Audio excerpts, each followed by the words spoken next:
Welcome to the San Clemente Podcast, the only local podcast in the best beach town in the world. We're here to bring you weekly episodes highlighting everything from sports, culture, entertainment, politics, and everything else this beach town has to offer. Welcome back to the San Clemente Podcast. My co-host Brian De La Puente and I are very excited for our next guest, who is a icon in San Clemente, a icon in the Surf Ghetto, someone who has had a tremendously positive impact on the females surfing industry, Jamie Clinard. Thank you. That's such a nice thing to say. You I nailed it. Messed it up. I got it. I got it. Good job. Also, San Clemente High School graduate of 2001. There's a couple other things that I missed in there, but business owner, grad of San Clemente High School, like Brian and I. So very excited to be sitting down, talking all things San Clemente, a little bit about your business and about you. Thank you so much for coming on. Thanks for having me. I'm so excited to be here. Awesome. Brian, you want to kick us off? Yeah, let's dive in. You established earlier that you have us beat in time in San Clemente. 100%. So let's go back, like, where'd we go to school? Where'd we grow up? All those things. All right. So I've been in San Clemente my whole life. I went to Ole Hansen Elementary School, which is no longer around. It's right by my house. Yeah. It's beautiful. It's now a dog park. It is. It's awesome. The kids love it. It's like a ghost town. It's really fun. It's sad though. It's sad to see because there's only the office building now. Yeah. And everything below is just gone. And except they left like the kids basketball hoops. Yeah. We go down there and play. It's really fun. depressing. It is, but it's also like, it's like a old fort for the kids. So like, it's kind of like a fun, safe zone for the kids to just kind of be kids, which is cool. That's special. Yeah. So Ole Hansen is no more. No, it's For how long? And this was an elementary school? Long time. Mm-hmm. Right. And then it was upper campus for the high school. They had the yeah. freshmen up there, and then they're having issues with truancy stuff and kids bailing. And now it's just, they use the sports fields for like track and field and some practice stuff. And I think, what they have been doing up there, which is cool, is they have the like Grease, like the performing arts. They set it up in the parking lot. They have a big stage and everyone sits like on beach chairs, and it's really cool. Like so we can hear it from our house, and it's like they do a couple weekends, like they just finished. So it is a cool space, like to have a cool big outdoor like show, the kids singing and stuff. It's cool. It's a cool use of the space.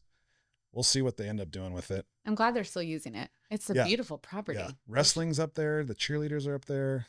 So they have a handful of activities going on in the afternoon up there, but it's more or less a dog park. Oh. Yeah. It's city, or it's not city property. So like the dog catcher guy has no authority. He's going to hear about it now. Yeah. Exactly. Yeah, secret's out. So Ole Hansen to St. Margaret Junior High. Got it. And then back to San Clemente. Awesome. Yeah. Awesome. So 4 years at San Clemente. Yep. Anywhere after that? Cal Poly, San Luis Obispo. Oh, you did. Which we joke is like San Clemente, but on the Central Coast. Absolutely. Which my wife went to Cal Poly, San Luis Obispo. Oh, I love it. It's such a that whole Central Coast is awesome. But as a college town, it's hard to beat. It's the best. Yeah. Met my husband up there and dragged him back down. We've been here ever since. Yeah. That's awesome. When did the entrepreneurial spirit like kind of start for you? Oh, it's deep. My dad has a gazillion businesses. So he has a strong entrepreneurial spirit. So I've grown up around it. But my first business, I was 25. Okay. And I ran just like a t-shirt shop online, and I did that for a decade, and then that's kind of on autopilot, got kind of bored and was like, okay, where do I go next? And then, so how did you start in that? Just you're creative and you were like, hey, I just love to do crafts. And it was a time when Etsy was taking off. And I was like, oh, let's just try it. And it worked. Sweet. God, so you found that trend. You were way ahead of the curve then, and you were going direct to consumer, online, selling. Yeah. So I've been through all the waves of Facebook and all of that, which is such a blessing to be able to have all that experience. It's made me really love marketing and business. Did you study that in school at all? I did not. I went to school for therapy. I was a marriage and family therapist for a while. Okay. And then kind of switched gears. Killer. Yeah. That's a great switch. It is. In my opinion. Yeah, because you grow up learning about people, and I love people. And so it's just it makes business so much better when you're there for the person you're selling it for. So all that marketing and stuff was just trial and error. Yeah. That's awesome. Yeah, it was. That's what we're kind of going through right now is like, hey, see what works. I don't know. You know, like the one thing we do know that works is it's social. It's all social, right? Everything has been driven to social. But even back then, when you started your T-shirt, it was social and or direct to consumer. And now people are tired of ads. They're tired of ads behind it. Yeah, exactly. They want organic. They want to know who's behind it. Yeah. They want to know the story of it. And you've done a great job at that. Thank you. Done an excellent job company, at that. What was that company called? Saturday Morning Pancakes. Saturday Morning Pancakes. Yeah. How'd you come up with that name? Well, I was a therapist and it's hard work and it was very depressing. And so I had this playlist that I would make pancakes every Saturday for my family. And I had a playlist of all my favorite 90s hip hop songs on them. I love it. So I would play it. And that was like the one thing that like just really brought me a lot of joy. So when I started a company, I wanted something that I smiled every time I said the company name. And so that was it. And the company was 90s hip hop lyrics switched to be mom shirts. Oh, I love it. Yeah. So it kind of fit well. I love it. And people remember the name. They do, for sure. That's very catchy. I love it. So you said that's up and that's it's still going, but I have a great team that's running it. So it's freed me up a lot to do other things. Killer. Yeah. So you held that business, retained it, and then went on after that.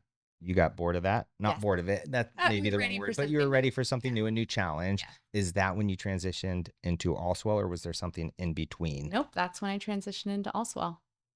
Is there a lot of parallels? I mean, with like it's a clothing. It's clothing. So I kind of already knew how to go the manufacturing route, which was easy. I had already learned how to run a clothing business. So that it was like an easy plug and play for that, but with a whole different outlook on it. So yeah. I think the biggest thing I noticed with you is the marketing side of it. Yeah. Like, talk about how you figured out what that equation looked like, and the interaction I think is key, because it seems like you have like stuff happening at the store all the time. Yes. Like, how do you come up with that stuff? And like, is there a like plan behind it? It's a great question. So the space that we're in, there's not very much foot traffic. We have Los Molinos across the street, which is great, but we really had to push to let people know that we existed and remind them that we're still there. And when I started this business, it was never about selling clothing. It was always about connecting with the community and building up girls into surfing to get more girls out in the water. So it was always intentional to have a space that could be a community space as well. So when we designed it, everything's movable so that we can have movie nights and parties and all kinds of things. So that's kind of been intentional from the beginning. Right. And then when we open the space, the biggest joy of the whole business is getting to know our customers. And I think they are enjoying getting to know me. So it's really building a relationship. And that's how we've kind of taken our marketing that direction of like, we've connected with people. We want to continue to connect with them. And it creates that loyalty too. Yep. Yeah. And the clothing was essentially just a byproduct. Yeah. It's just funding the parties. Exactly. That's great. That's incredible. Yeah. Do you have any that stand out? Like, what has been your favorite, like, community, like, events that you've done? Yes. I have one that I just have fallen in love with. It's called the Wave Maker Program. Okay. So we sponsor girls in surfing, but we're trying to kind of change the way that the surf industry does it, because, currently the girls who get sponsored are the ones who are out there like winning all the contests, who have the most attention, the biggest following. Right. And then the other girls kind of get not as much notice. So our whole surf sponsorship is based on their heart and what these girls are doing out in the water. So we're looking for the girls who are already cheering girls on in the water and building each other up and just doing good for the community. Yeah. Maybe girls that wouldn't typically be noticed. So we sponsor 3 girls for 3 months in a row. So we did that purposely so we could get to more girls in the community. But my favorite part is when they get initiated, we throw them a huge party and they're allowed to bring their whole class, whoever, neighbors, teachers, coaches. And then we ask the parents to come up and say something kind about the child that we've chosen. And it's just a really beautiful night because, that's awesome. They get the spotlight. Did you ever think you would have such a positive impact on this younger generation? No, I didn't. I mean, I was hopeful that that would happen, but you know, it's scary starting a business. You're like, this is my dream, but I don't know if people are going to get behind me with this. So it was really exciting to kind of see how that's going. And now we have our retail partners all over the United States who want to bring the Wavemaker program to their surf shops, which is even more exciting. That's so cool. So my goal is to have this program in every state in California. It's so smart that you were highlighting, again, not the surfers that are out there getting 10s or 9s or winning contests. They already have enough of it. Yeah. Absolutely. You're promoting the ones that are doing good. And it's kind of what we talk about doing on this podcast too. We want to highlight that. Yes. There's so many good stories and there's so many ways to help build that up. So the fact that you're kind of leading the charge and paving the way is awesome. What does that look like nationally? Like, how does that, where are the other big markets? I mean, do you have the Wavemaker program in like the Midwest? We have one in Texas that just started, and then we have one in Florida coming. Okay. But it's kind of like wave pool stuff. Like, is that how? No, it's usually like Galveston's on a beach. So it's usually beach locations, but we have a lot of retailers like in Colorado, all these places that want to sell surf gear, but there are a lot of like wake surfers and stand-up paddle boarders that are interested in that. Yeah. And honestly, like if it's a landlocked state, we're just supporting girls who are encouraging other girls. Cool.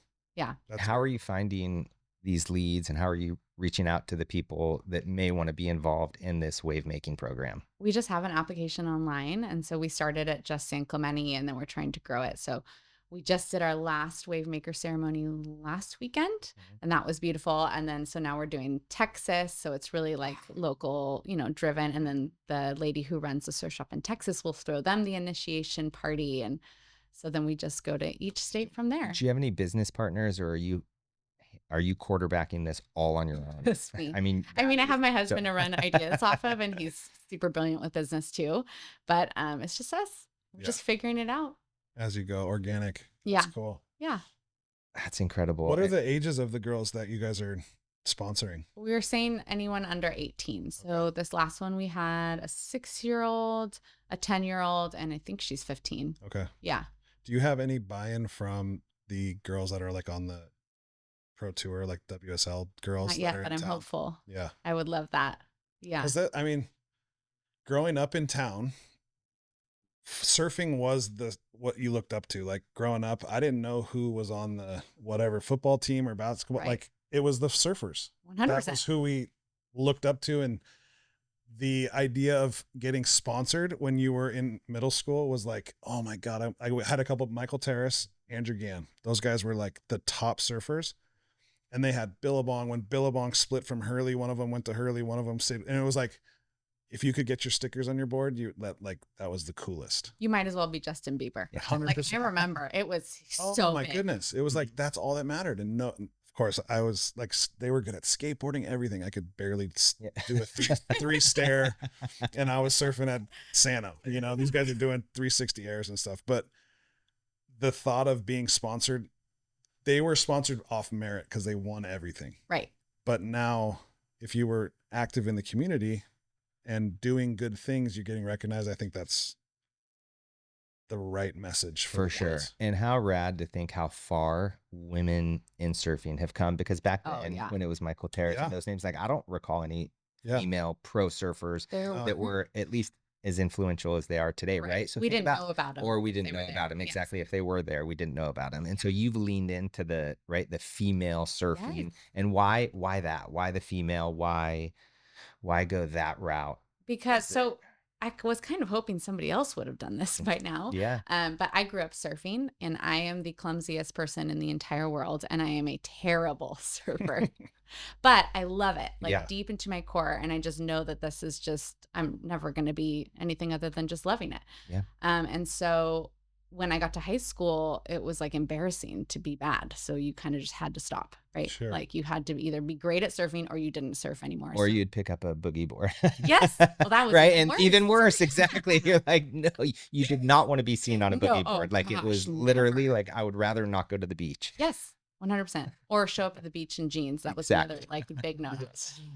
So I stopped surfing because I was embarrassed. And then I didn't surf again until I had my daughter. When she was 5, she wanted to start surfing. So I would start taking her out, and watching her light up on that board reminded me how much I loved it, and that I was like missing this piece of me that it was such a big part of me for so long. So I started surfing again and just fell in love with the joy of it and the community of it, and was like, why does this have to be so intense? Exactly. Like, our city is so great at like building these really competitive surfers, which is amazing and so special. But also there's a whole lot of us who will never be that. Sure. And there's still room for that. I didn't want my daughter to get to high school and then feel like she had to quit too. Right. So my whole goal is to tell the world, like, it's okay to be bad at something and still love it. It doesn't mean you have to stop.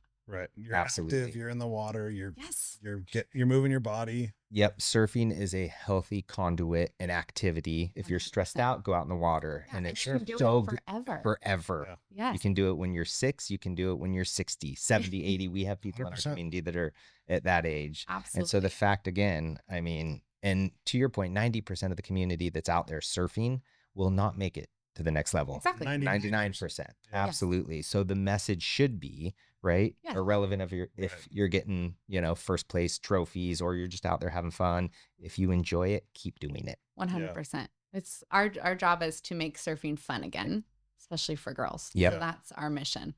Have you crossed paths with Jolene in Georgia? Oh yeah. I had Hey. them in my shop like day one. We played their movie and had them come in for a So cool. I sit on the board of the tiles we put up at the pool, and we inducted them into the Hall of Fame last year, I think. They deserve it. And I got to spend some time with them and like watch their movie, and you're like, what? Like, I didn't even know that gender equity because at their level, right, they took a stand. Like, nope, like this is not just for the boys, not just for the men. Like, we are not going to surf in between bikini contests and whatever. And it's like, so I'm glad that you've. Oh, and they were right, by the way. You see the way these girls surf and compete and go out there crushing it. Yeah. Well, the girl stuff like saved the surf industry. Like, absolutely. Like their apparel and the girls, like all of the clothes and the what they're surfing in, it was kind of at a plateau and they were going down. Yeah. And like Roxy and all those new brands that popped up. The board shorts changed the game. Yeah, that's awesome.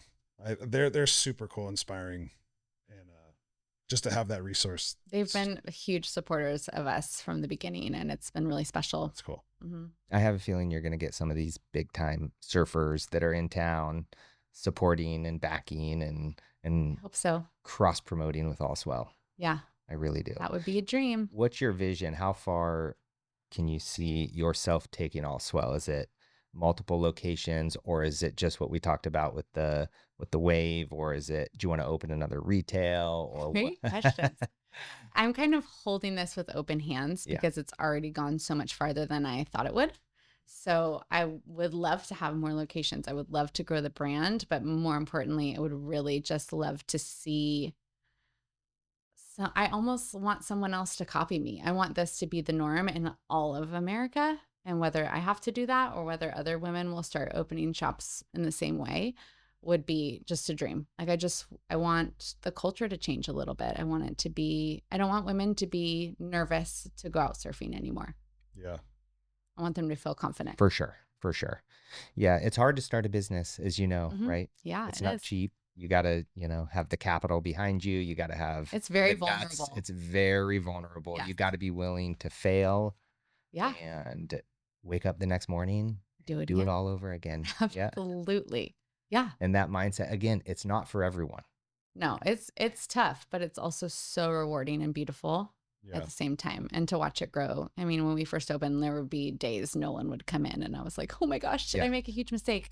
And now it's just so beautiful to know we've gotten to know so many people in the community and in town. It's in a town that I love. So I'm kind of living the dream. Yeah, that's incredible. I tell my kids all the time, you do not want to work a 9 to 5. Like, you really don't. Yeah. And again, you may need to for a while and have a side hustle, but like, you really don't. If you can avoid it and you can start your own business and then take the risks. All the hours. Absolutely.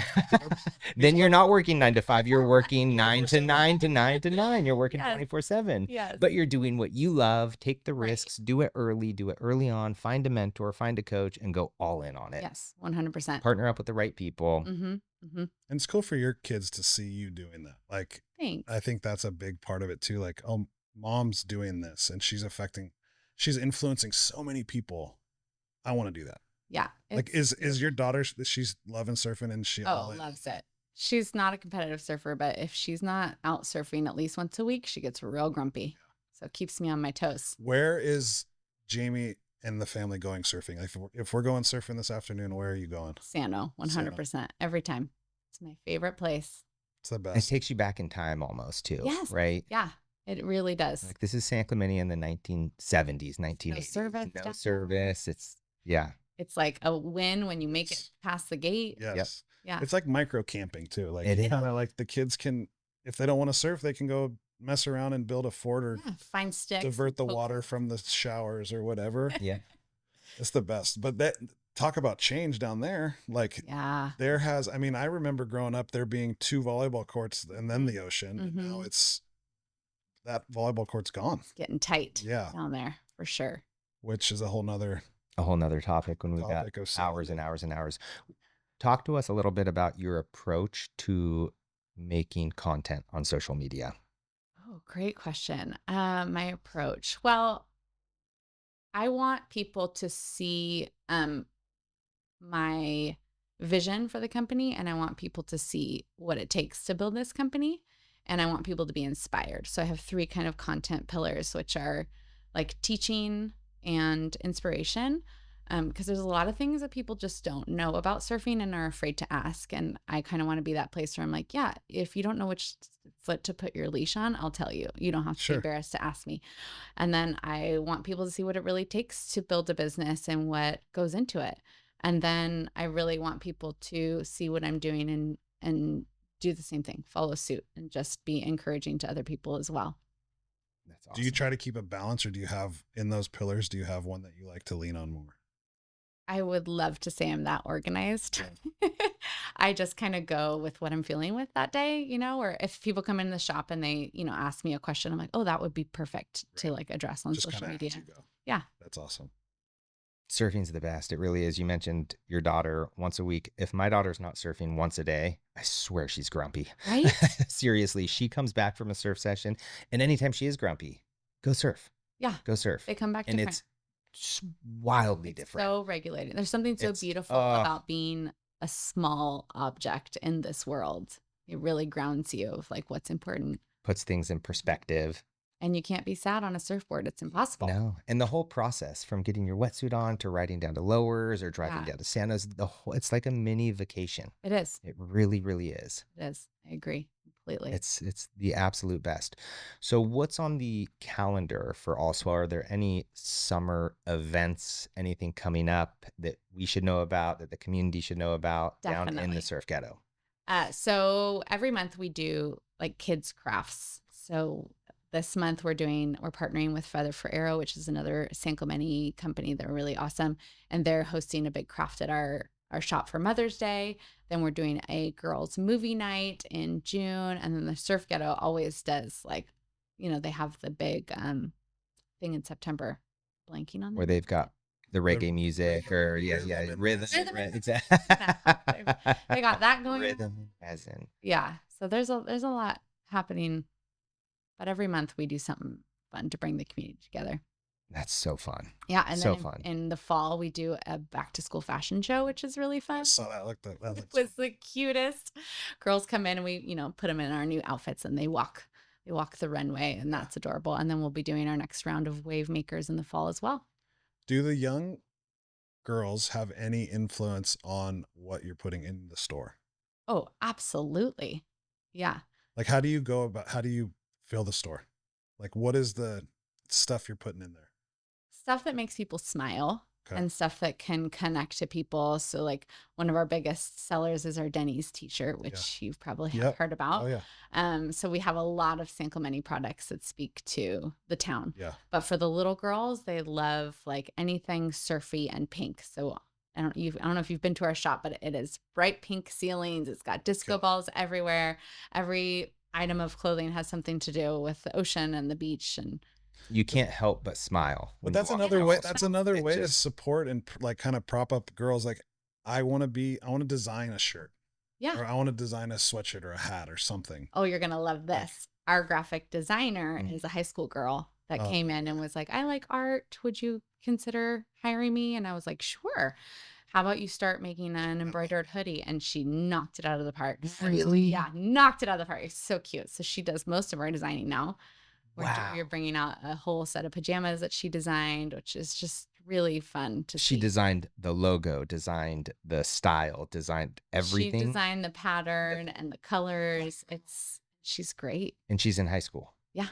Yes. That's kind of what we talked about, we talked with the like the film and photography department, Jay Bish at the high school. And we have the space and the equipment, and Jeff and I are learning the tech as we go.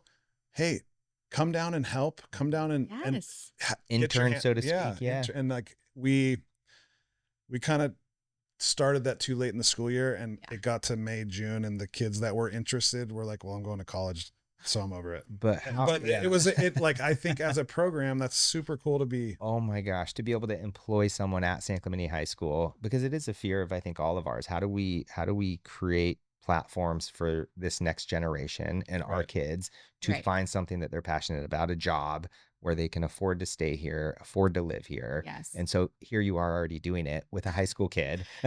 I mean, anytime somebody comes into my shop with confidence like that and puts themselves on the table, I'm not going to say no. Yeah. Every girl deserves a shot, and she just killed it. And so good for her. It's been really fun to see. Yeah. Her name's Sienna.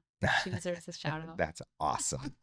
Awesome. Yeah. And it's like when you give kids a platform, the whole town gets behind that as well. Yep. You know, you don't build a business on your own. You have a community, and that's how you do it. And we talked about that earlier. When the community and when San Clemente gets behind you, it's so special. Oh, they're the best city in the whole world. It really is. Yeah. I mean, what other city shuts down Del Mar, right? Shuts down the main drag of your city for the high school parade or the homecoming. I've never missed a homecoming parade. I mean, but how special, like show me another city in Southern California that gets behind their community in the way that San Clemente does. Oh, there isn't. There isn't one. In fact, probably all of California, there isn't one. I agree. So the fact that we get to run a business, it's a small town. It feels like the Midwest, but on the beach. It's really special. And people, like, I get to talk to people all the time. We have so many tourists that come in and they say, San Clemente is my vacation. Every summer we come down here, and we've been doing this for 30 years. And it's just so cool to see them also fall in love with the city. There's so many aspects of it. Have you seen an uptick in attention with the Olympics coming to town? Like in the surf world down there? Yes, definitely. People are very excited about it. Yeah. Not as much in the tourists as they, I don't think, understand or are aware of it, but I think it will definitely start increasing. But yeah, everyone is chatting about it down there. What do you think there's going to, I mean, I don't know what the city has planned or what, but is there Surf Ghetto plans in the works for? I'm sure there are. You know, like I would only imagine that. Oh, there's going to be ragers and parties. Oh, and 100%. Watch parties and all of that. Yeah. Yes. Because it already is when the WSL comes into town. For sure. It's a huge party. For sure. So. And all the businesses down in the Surf Ghetto, they all benefit from it. I mean, the surfing world is that. It is the Surf Ghetto. The Surf Ghetto. Yeah. That produces the surfing for the world. For sure. But I still think a lot of people don't understand what the Surf Ghetto is. No. Like there's still a big part of the community, right? That has not been exposed to. If you drive down it, it doesn't look like much. It doesn't. But behind all of those crusty walls are some big players. Yeah, absolutely. And big stories. Where do you see the Surf Ghetto going over the next 5 years? I see it becoming more of a community hub. And like real local community hub, not like an outlets community hub. Exactly. I think like the real players are down there and they're not going anywhere. And I think that it's just going to bring more kind of like the artsy crowd in. And I think it's going to be really beautiful. That's great to know that the locals have a stronghold on that property and on that land. And there's no major, huge developers that can come in and buy it up. I mean, that's awesome. I agree. I think it's a really special place, and it's just going to get more beautiful as time goes on. Yep. Absolutely. Yeah. That's awesome. Yeah. I mean, I'd love it. If you're looking for a place to support, All Swell is the spot to go. Oh, thank you. My favorite part of this whole podcast was you saying that All Swell is really the merchandise and all that stuff is just a byproduct of creating a community. 100%. Because I think if you have those organic roots and those are like those, that's your mission, everything else will kind of come and be supported. And kudos to you for putting yourself out there and thank you. And just going for it, because this generation of girls, I think, and boys are benefiting from it. So yep. Well, and highlighting the good people and the good girls. And, you know, Sam Darnold's mom last night at the freshman orientation had a huge bit just about how Sam being a good person, a great teammate, and nice to people has gotten him more opportunities to play on the field just by being a good person. I love that. And so like that was her message that she was driving home. And I'm like, gosh, you just hit the nail on the head. I'm like, same thing, being optimistic, being a positive light, like that'll take you far in life. Yeah. It really will. Be nice, smile. The shirt idea that you had with Sam. Yeah. Oh, that was so successful. That was so exciting. Yeah. It was really overwhelming. How did you come up with that? I don't know. It just where's that creative? I mean, I was so excited that he was going to be in. We had a hometown hero. Like logistically, like, oh shoot, he's in like manufacturing of the shirts. There's a lag time, you right? guys, you should have seen me. I mean, because a lot of them I had to make myself, you know, so like you're stitching the actual lettering. Pressing them. It was intense. I was up to like 2 a.m. because we sold, you know, we had like a round of them and they sold in like an hour gone. And I was like, oh, that would be so cool if we could get the whole town in these shirts just to support Sam. It wasn't even about me. It was like, I would love for him to know that we are supporting him, you know? For sure. And he loved it, by the way. Oh yeah. He absolutely loved it. Great. His mom came in and I gave her and the whole family shirts. So that's please take these. Incredible. So exciting. Yeah. So that first round, right? You put it out on Instagram? Yeah. Is that where they all sold? Like in an hour. And so I was like, okay, well, if I can get, 200 more shirts, I'll get my screen printer to do it. And so he was incredible and was like, I'll get it to you in 24 hours. So we got those were gone in another, like the same day. It was just absolutely insane. People were calling upset that we were sold out, like just they needed to have it. But it's also because the shirt, the design, the fabric, like everything about that shirt. I wanted it to be really like nostalgic, for sure, athletic gear, Yes. So it was a wild weekend. So round 2 gone. I mean, I think we sold like 1,000 of them. And then I was just making them all in my living room all night, but we did it. We got them all out. That's incredible. It was amazing. And were all of those sold primarily on social media or on Instagram, or was it in the shop? We tried to have them all sold through our website so that we could keep track of, but it was chaos. My staff was like, what have you done? I love it. I know, but it just goes to show what San Clemente does when they support somebody. They get behind you. Yep. So it was exciting. And I hope that he felt that love from us. Yep, absolutely. Well, I'm so excited to see where All Swell goes over the next year, 3 years, 5 years. Brian and I are huge advocates and supporters and love connecting with like-minded people and just anybody in the community that is propping the good ones up. Yes. We want to know about them. We want to talk to them. So that's awesome. Thank you so much for coming on. We really appreciate it. This was so fun. Yeah. Awesome. Thanks for hanging out. Yep. If you're a local, if you like this content, if you love this town, or if you just love Brian De La Puente, make sure to drop a comment, like the video, subscribe to our content, and don't forget to share it. Thanks so much for tuning in.